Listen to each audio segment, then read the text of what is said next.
Madam Bhikaji कामा ने Paris में अखबार निकाल दिया, उसका नाम वंदे मातरम रखा। मोदी ने कुछ ऐसे जिक्र किए हैं जो आपके रोंगटे खड़े कर देगा।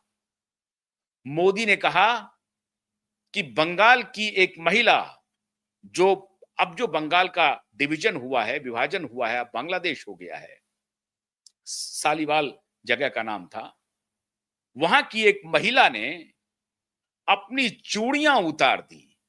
क्यों उतार दी? इसलिए कि वंदे मातरम को अंग्रेजों ने बंगाल में प्रतिबंधित कर दिया कि कोई इसका गान नहीं कर सकता, कोई इसे गा नहीं सकता। ना युवा, ना महिला, ना अधेड़, ना बूढ़ा, कोई नहीं गा सकता। तो बंगाल की उस महिला ने, संबोश है महिला का नाम, उन्होंने अपनी चूड़ियां उतार दी और कहा कि मैं तब तक चूड़ी नहीं पहनूंगी जब तक कि वंदे मातरम से प्रतिबंध हटाया नहीं जाता। और फिर अपने हाथ की चूड़ी उतारने का मोदी जिक्र कर रहे थे कि एक महिला के लिए इससे बड़ी कोई घटना नहीं होती है जब वो अपने हाथ से चूड़ी उतार दे। वंदे मातरम के बारे में ये कहावत थी, बंगाल की ही सड़कों पर नहीं, देश की सड़कों पर जब युवा वंदे मातरम का गान करते थे तो वो किस प्रकार से प्रतिबद्ध थे, इसका उन्होंने जिक्र किया। अंग्रेजों का वो जुल्म सहते थे, लेकिन वंदे मातरम का गान बंद नहीं करते थे। एक स्कूल का उन्होंने जिक्र किया कि स्कूल में जब बच्चों ने वंदे मातरम का गान गाया तो उस पर जुल्म किए गए, लेकिन बच्चे नहीं माने, वो वंदे मातरम गाते रहे। मोदी ने कहा कि वंदे मातरम सिर्फ गान नहीं है, देश का स्वाभिमान है। और फिर जब ये स्वाभिमान राजनीति के बियॉन्ड गया, आर्थिक क्षेत्र में ये स्वदेशी स्वाभिमान बन गया। कंपनियों ने अपने नाम के आगे वंदे मातरम लिखना शुरू किया। माचिस के डब्बे से लेकर के समुद्री जहाज तक में वंदे मातरम लिखा जाने लगा। और फिर मोदी ने कहा कि कैसे वंदे मातरम हमारे सेनाओं का उद्घोष बन गया, हमारे जवानों का उद्घोष बन गया। कैसे वंदे मातरम युद्ध में जीतने का सबसे बड़ा रण कौशल बन गया कि जब तक वंदे मातरम गाते रहेंगे हम हार नहीं मानेंगे। कैसे वंदे मातरम भारत की एकजुटता का प्रतीक बन गया।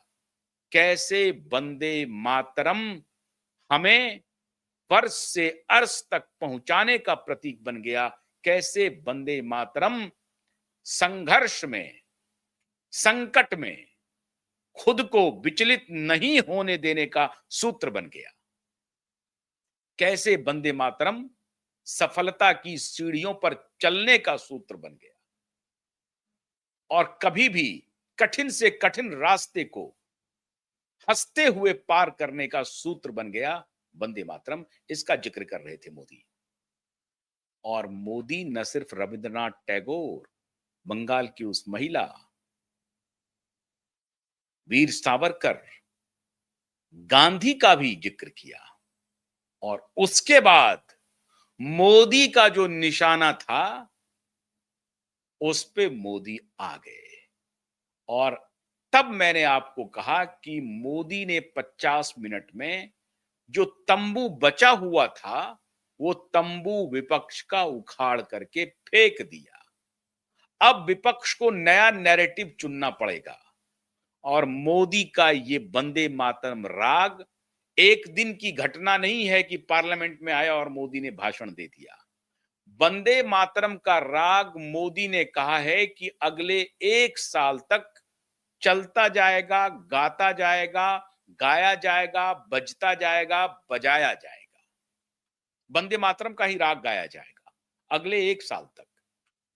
ये 1 साल तक 12 महीने चलने वाला उत्सव होगा। वंदे मातरम का 150 वर्ष पूरा होने के बाद पूरा देश वंदे मातरम के प्रति समर्पित है। वो कोई एक, मोदी कह रहे थे कि एक एक रचना मात्र नहीं है, एक कविता मात्र नहीं है, या एक कवि की उत्कृष्ट रचना नहीं है।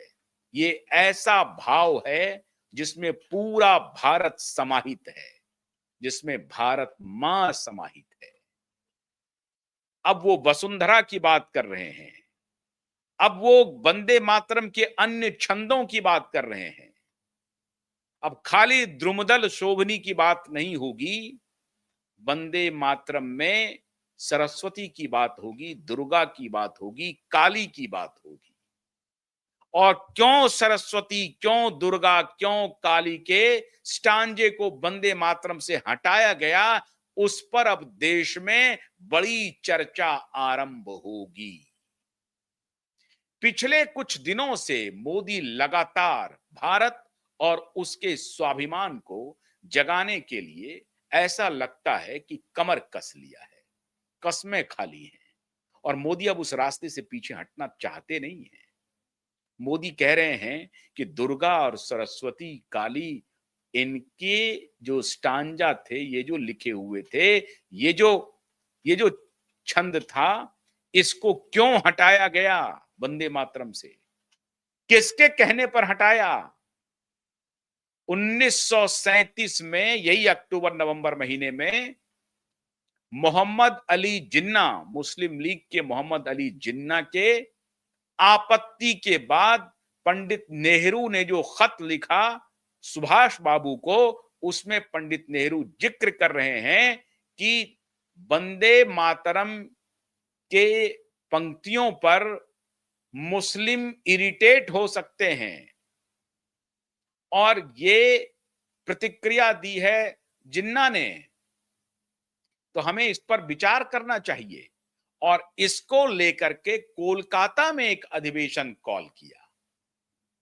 अब मोदी कह रहे हैं कि बंकिम बाबू का कोलकाता, बंकिम बाबू की रचना, बंकिम बाबू का प्रदेश, बंकिम बाबू के लोग, और बंकिम बाबू के प्रदेश में बंकिम बाबू के लोगों के बीच में बंकिम बाबू की रचना के ऊपर चर्चा करने के लिए